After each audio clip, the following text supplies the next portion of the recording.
Bonjour, chers étudiants. Ce matin, on va continuer avec les peu de choses que la Bible nous raconte sur la bataille, ou comme je préfère l'appeler, la révolte de Gog et Magog.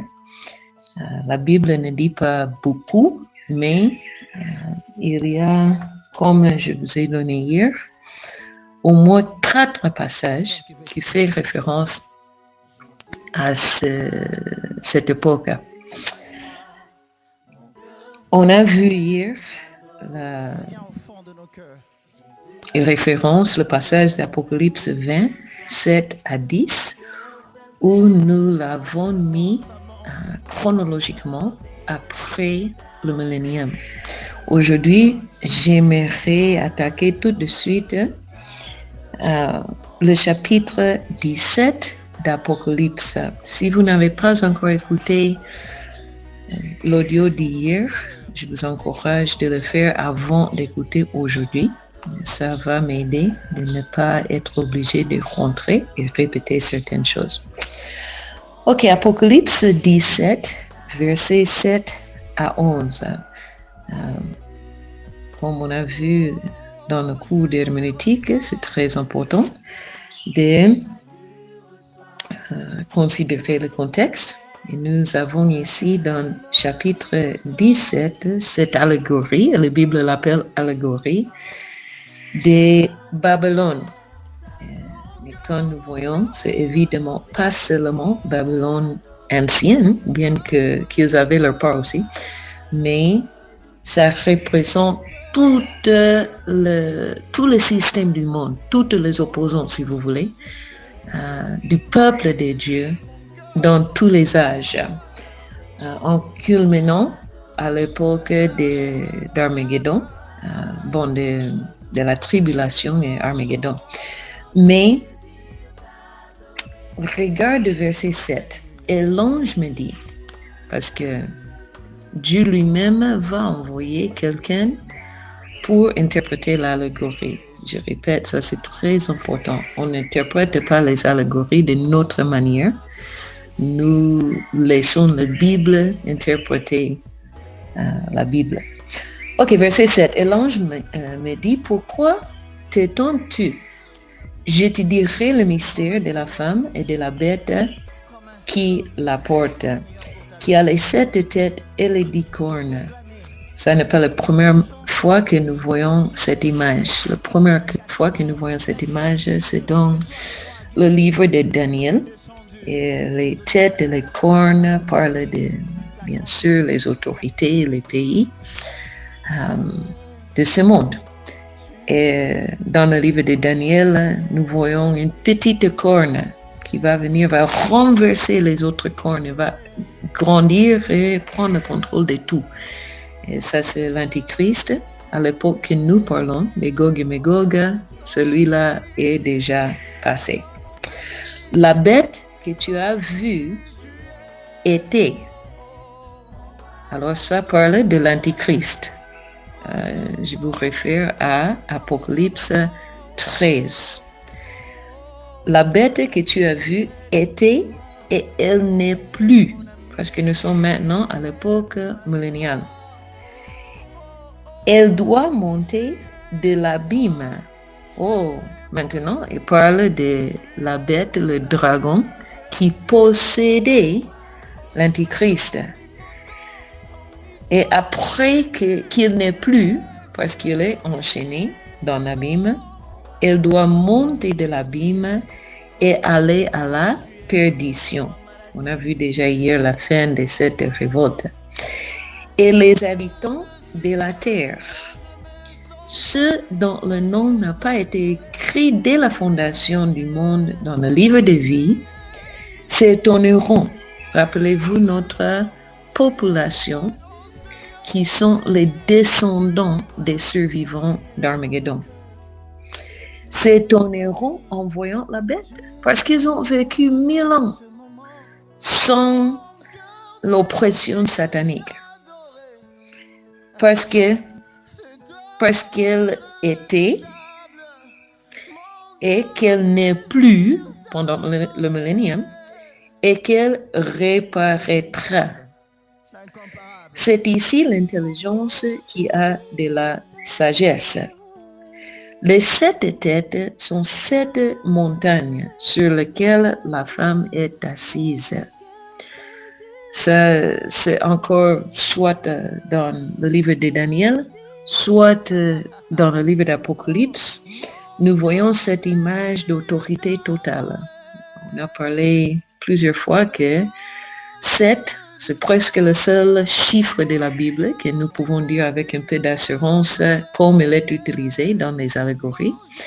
Et ça parle d'une totalité. Alors, quelqu'un qui est assis sur cette montagne, c'est quelqu'un qui a une autorité complète. Ce sont aussi 7 rois. Alors, ça parle des 7 rois qui auront l'autorité sur toute la terre. Ou quand même une grande partie, comme on va voir. 5 sont tombés. 5 au moment que Jean écrit sont tombés. Un existe. L'autre n'est pas encore venu. Et quand il sera venu, il doit rester peu de temps. Et la bête qui était et qui n'est plus, elle est elle-même un 8e roi.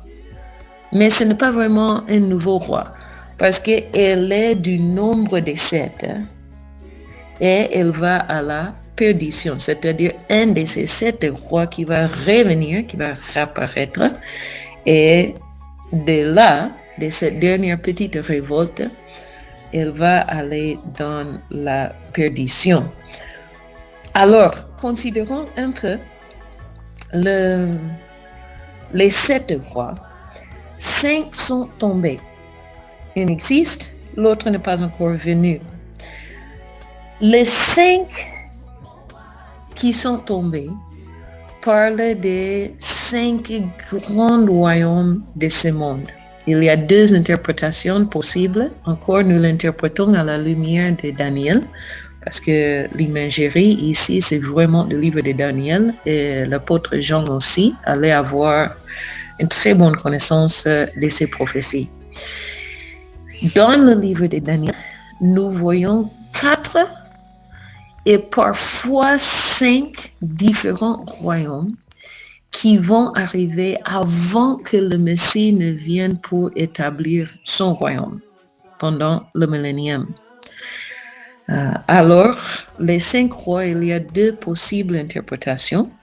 En tout cas, ce qui est clair, ce sont les 5 qui existent avant que la trompette ne sonne. Nous avons Babylone, la tête d'or, si tu fais référence à Daniel chapitre 2.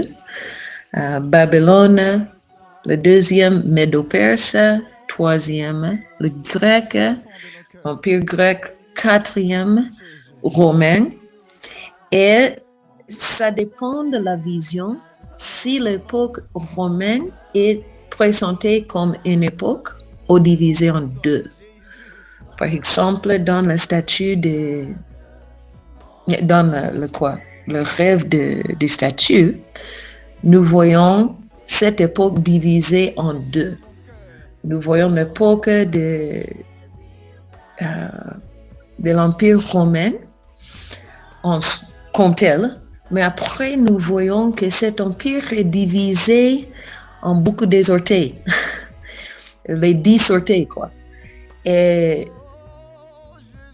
les orteils représentent les nations modernes, parce qu'effectivement, la plus grande partie du monde maintenant, actuel, imite et suit le modèle de gouvernement présenté par les Romains, y compris la constitution congolaise. La base, c'est le système de gouvernement romain.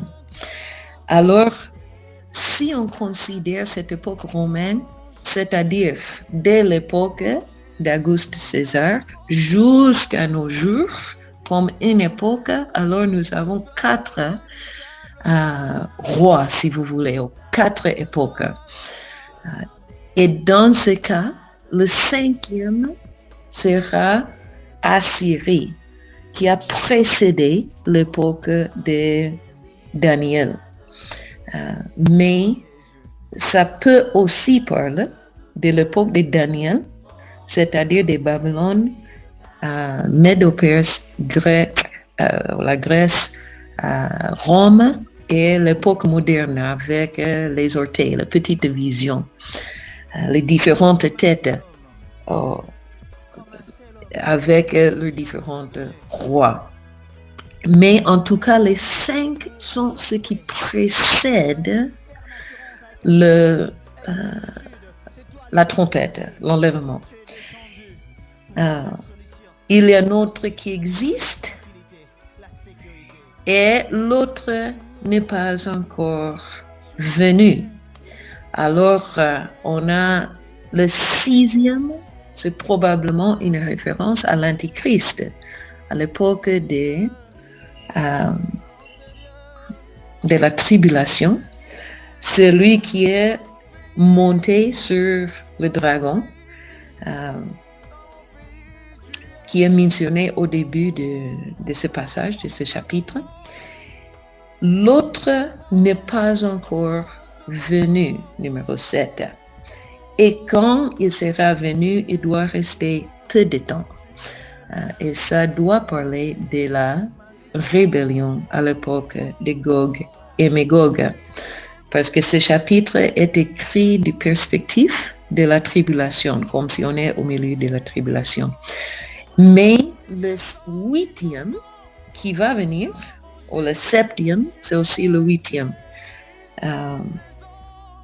Le 6e, c'est aussi le 8e. Parce que le 7e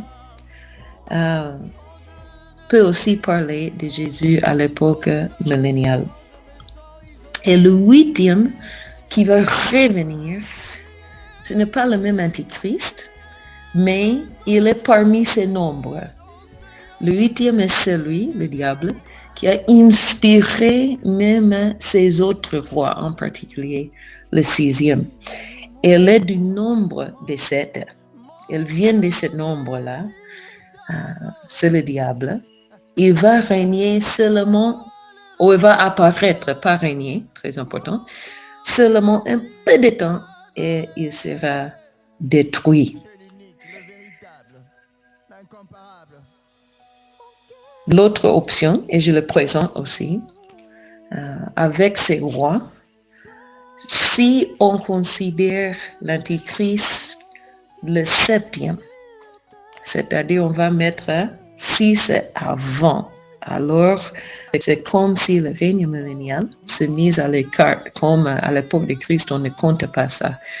Je favorise plutôt, parce que les 5 sont groupés ensemble. Personnellement, je favorise plutôt l'interprétation des 5 qui précèdent la tribulation, qui précèdent l'Antichrist. Le 6e, c'est l'Antichrist. Le 7e, c'est le royaume de Jésus. Et le 8e est la réapparition de ce même esprit qui a animé l'Antichrist, ou le 6e. Ok, verset 12,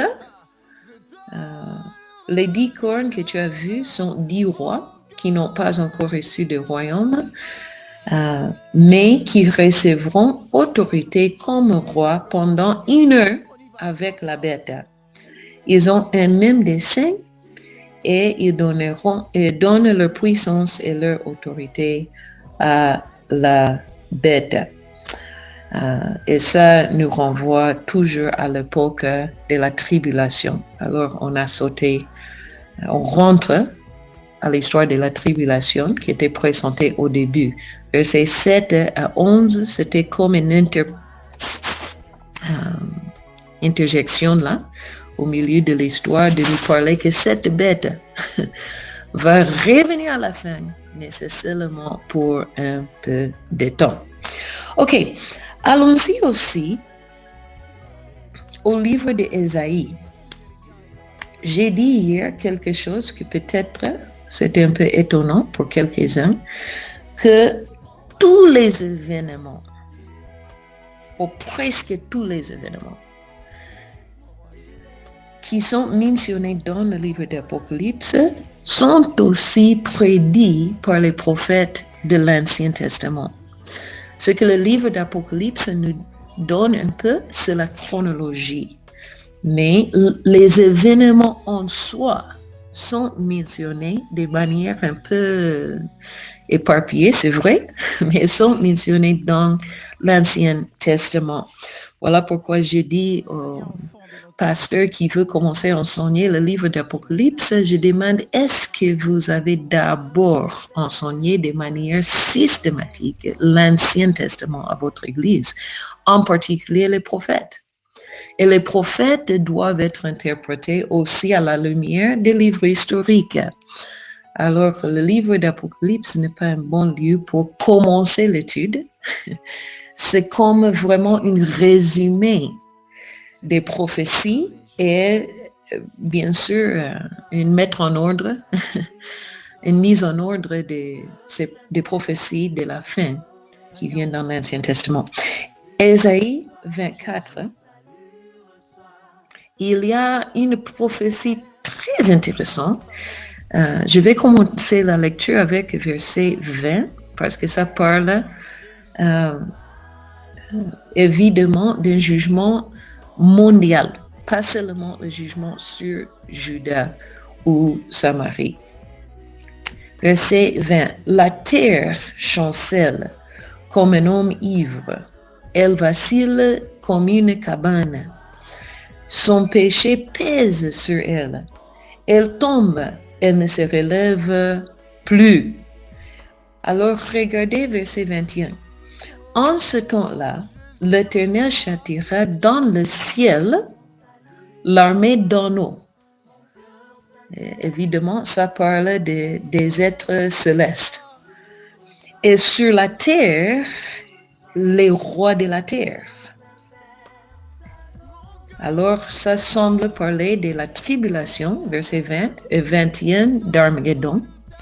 Et verset 22, ils seront assemblés captifs dans une prison.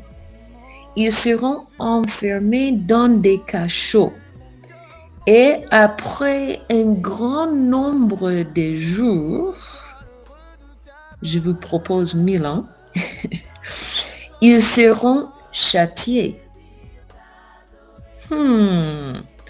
Très intéressant. Alors, il parle d'une armée d'en haut, une armée terrestre qui seront emprisonnés, mais ils seront réservés pour un jugement final, que nous allons d'ailleurs parler demain en détail, après un grand nombre de jours.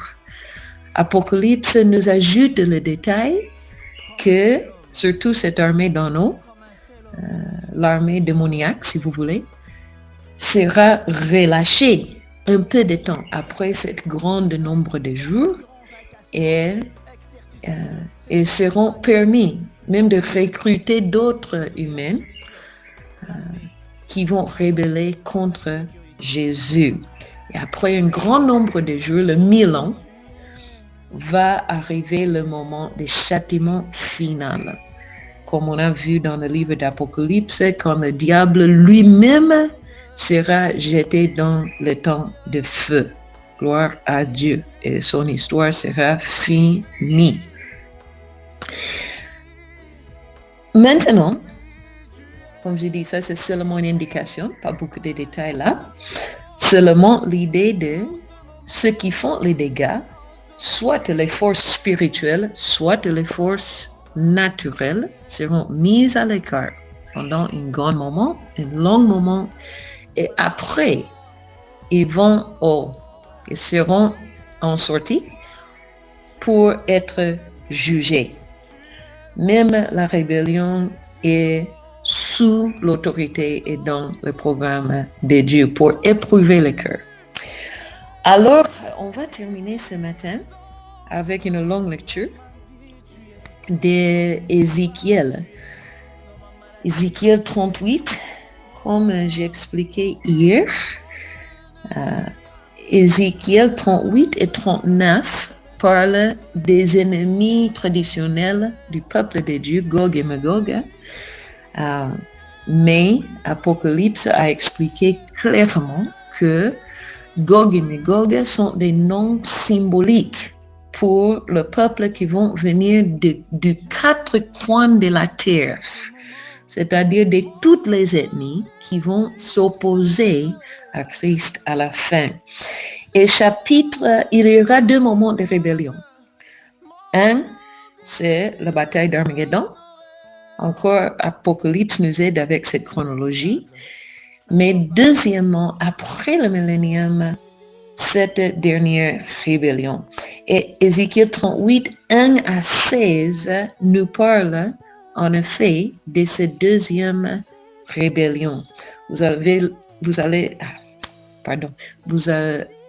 voir le pourquoi. Je dis ça lorsque nous allons lire. La parole de l'Éternel me fut adressée en ces mots.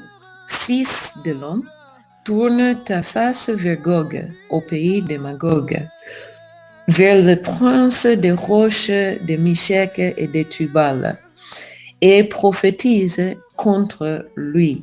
En effet, tous ces différents noms ce sont des noms pris des ethnies, plutôt que des tribus, mais des ethnies qui entouraient de tous les côtés Israël. Pour représenter que cette armée va venir pas seulement de Gog et Magog, mais de tous leurs alliés, de tous les ennemis de l'Éternel. Tu diras, ainsi parle le Seigneur, l'Éternel. Voici, j'en veux à toi. Et quand Dieu dit je t'en veux, c'est grave. Prince des roches, de Meshech et de Tubal. Regarde verset 4, ça nous montre ce que je viens de dire, l'autorité de Dieu, même sur ses ennemis. Je, l'Éternel, t'entraînerai et je mettrai une boucle à tes mâchoires. Je te ferai sortir, toi et toute ton armée. Pourquoi? Parce que pendant 1000 ans, il ne pouvait pas se rebeller. Il ne pouvait pas dire quoi que ce soit contre le règne de Jésus, parce que lui, comme on a dit, il va régner avec le verge de fer. Mais le moment va arriver quand Dieu lui-même, il va faire sortir même de l'abîme l'élément démoniaque, mais aussi qui va motiver l'élément humain. Et Dieu va révéler leur cœur. Ça, c'est vraiment l'idée de Gog et Magog. C'est pour révéler le cœur de rébellion qui était caché pendant toutes ces années du millénium, que ça ne pouvait pas en sortir. Mais Dieu dit, le moment va arriver quand moi-même, je vais vous, pas seulement donner la permission, mais moi-même, je vais ouvrir l'abîme. Moi-même, je vais vous donner la capacité de démontrer qui vous êtes. Chevaux et cavaliers, tout vêtus magnifiquement, troupes nombreuses portant le grand et le petit bouclier. Tous manient l'épée. Et avec eux, ceux des Perses, d'Éthiopie et des Poutes. Encore, c'est très intéressant parce que ça nous montre l'alliance globale. Les premiers pays qui étaient mentionnés sont situés au nord et à l'est et un peu au sud-est. Mais ici, il ajoute la Perse qui est dans l'Occident, ou l'Orient plutôt, un peu plus éloigné. Éthiopie directement au sud de Jérusalem et Pout aussi le nord d'Afrique. Alors, nous avons des pays du nord, du sud, de l'est et de l'ouest. Pas pays dans le sens moderne encore, mais on parle des ethnies, des groupes de peuples qui vont réunir dans cette grande bataille pour révolter contre l'autorité de Dieu. Tous portant le bouclier et le casque. Gomer et toutes ses troupes. La maison de Togarma à l'extrémité du septentrion. Ça c'est le plus extrême que nous voyons dans cette liste. Et toutes ces troupes, peuples nombreux qui sont avec toi. Et c'est Dieu lui-même qui dit, comme il dit dans le livre de Joël, pour la bataille d'Armageddon, prépare-toi, tiens-toi prêt. Tu veux l'opportunité de venir contre moi pour essayer votre force contre moi? Allons-y. Toi et toute ta multitude assemblée autour de toi, sois le chef. Après bien des jours, tu seras à leur tête. Encore, ça nous indique que ça, c'est un délai de temps. Ça aussi indique que c'est le diable lui-même qui va diriger cette armée, recruter et diriger cette armée.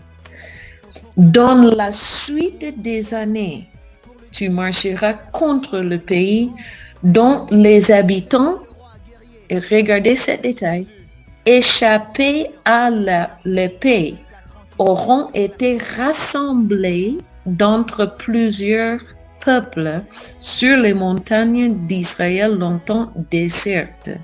Retirés d'une multitude de peuples, ils seront tous en sécurité dans leur demeure. Ce verset ici, c'est le verset qui nous indique que la bataille dont on parle ici, versets 1 à 16, va suivre le millénium. Parce que il y aura déjà le rassemblement des peuples autour de Jérusalem, autour d'Israël, comme j'ai expliqué dans le petit audio de réponse aux questions de Pasteur Valérie. Ça, c'est aussi les rachetés de toutes les différentes nations, y compris les ressuscités qui vont régner avec Jésus. Et tous seront en sécurité. Ils auront échappé à l'épée. Ça parle des survivants de la tribulation et Armageddon. Et maintenant, la paix sera rétablie. Mais ce chef de Gog et Magog va réunir encore son armée pour venir et attaquer une seconde fois le pays qui est tranquille. Et ça, bien sûr, parle d'Israël avec Jésus à la tête, qui règne sur toute la terre. Pas un Israël restreint, mais un Israël vraiment élargi.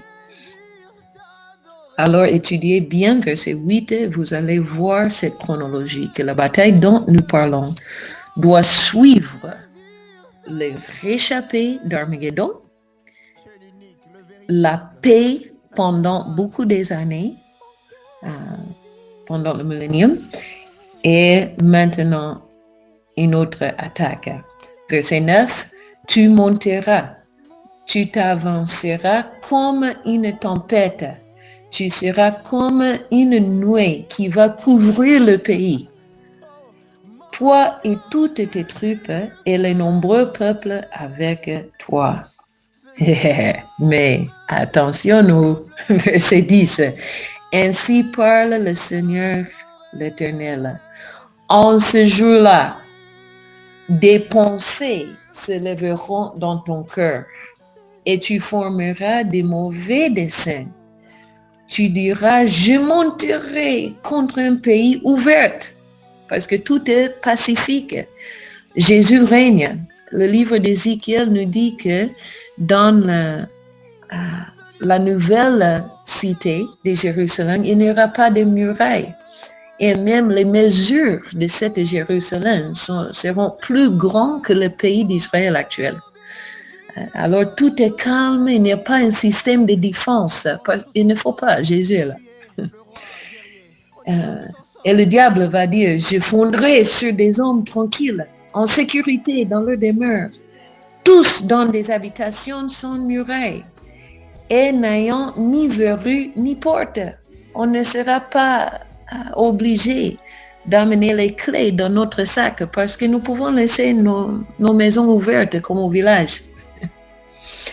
J'irai faire des boutins et me livrer au pillage, porter la main sur des ruines, maintenant habitées. Encore nous voyons l'idée que tout était mis en ruine, après réhabité et devenu pacifique, et le diable vient pour essayer de ranger cette tranquillité. Sur un peuple recueilli du milieu des nations, encore, voyons ça, ayant des troupeaux et des propriétés, la prospérité absolue à cette époque milléniale, et occupant les lieux élevés du pays, Seb et Dédan, les marchands de Tarsis et tous leurs lionceaux te diront, viens-tu pour faire du butin? Est-ce pour piller que tu as rassemblé ta multitude? Pour emporter de l'argent et de l'or, pour prendre des troupeaux et des biens, pour faire un grand butin? C'est pourquoi prophétise, fils de l'homme, et dis à Gog, ainsi parle le Seigneur l'Éternel, oui, le jour où mon peuple d'Israël vivra en sécurité, tu le sauras. Alors tu partiras de ton pays et des extrémités du septentrion, toi et de nombreux peuples avec toi, tous montés sur des chevaux, une grande multitude, une armée puissante. Tu t'avanceras contre mon peuple d'Israël comme une nuée qui va couvrir le pays. Dans la suite des jours, je te ferai marcher contre mon pays. Encore, nous voyons que le jeu là, c'est Dieu qui va donner la permission et même l'autorité au diable d'organiser cette révolte. Mais regardez le but, afin que les nations me connaissent. Quelle nation ici? Nation encore parle des ethnies, des groupes de peuples, pas des nations géopolitiques. Il parle de toutes ces différentes personnes. La population renouvelée de l'époque milléniale qui ont vécu avec Jésus sous son autorité, mais ils n'ont pas vraiment connu Jésus. Ils n'ont pas eu cette expérience de sa puissance, de sa gloire, de sa majesté. Et Dieu dit, je vais te faire marcher contre mon pays afin que les nations me connaissent.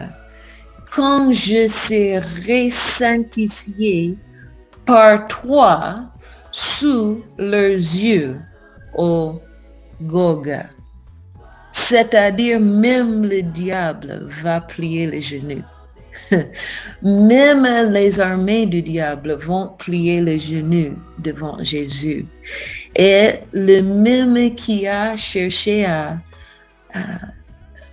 tromper les nations, les mêmes nations qui l'ont suivi vont voir leur chef humilié quand lui-même va sanctifier, va déclarer saint. Il va honorer le nom de Jésus.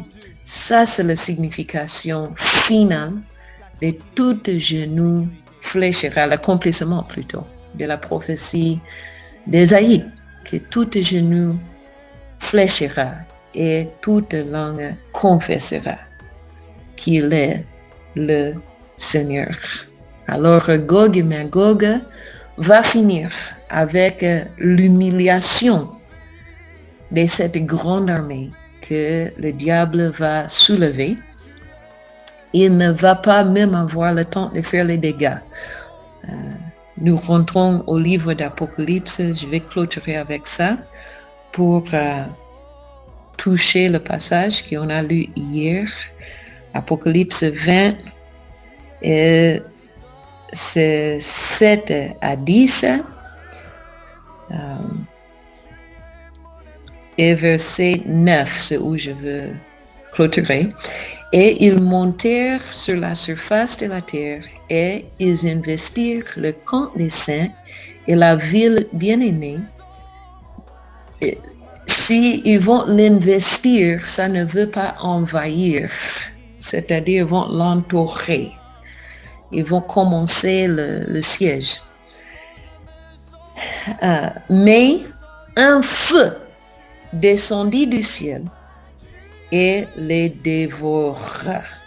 Et le diable qui les séduisait devant leurs yeux, il sera jeté. Bon, j'en parle dans le passé parce que c'est en vision qu'il le voit. Fut jeté dans le temps de feu et de soufre où sont le bête et le faux prophète, et ils seront tourmentés jour et nuit au siècle des siècles.